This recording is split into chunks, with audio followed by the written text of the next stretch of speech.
राधा राधा राधा राधा राधा राधा श्री राधा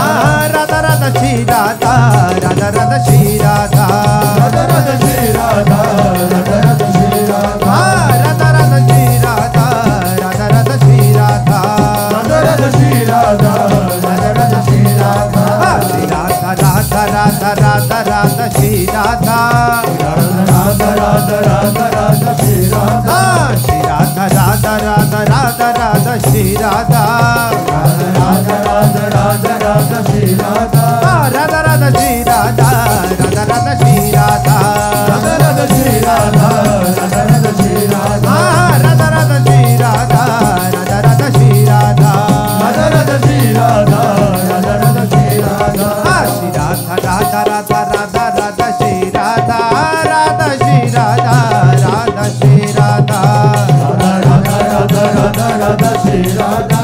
राधा श्री राधा राधा श्री राधा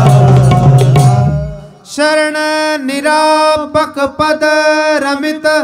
सकल शुभ शुभनंश देत सहज निश्चल भगति सुजय जय श्री हरिवंश जय जय श्री नवनिवृत्ति निकुंज विलासी श्री राधा वल्लभ लाल की लाडीले राधा मोहनजू महाराज की लाडीले राधा पियजू महाराज की जय महाप्रभु श्री हरिवंश चंद्र जू महाराज की जय श्री हित सेवक जू महाराज की जय समस्त सहचरी वृंद की जय श्री वृंदावन धाम की जय श्री यमुना रसरानी की जय समस्त संत हरि भक्तन की जय श्री सद्गुरुदेव भगवान की जय जय श्री राधे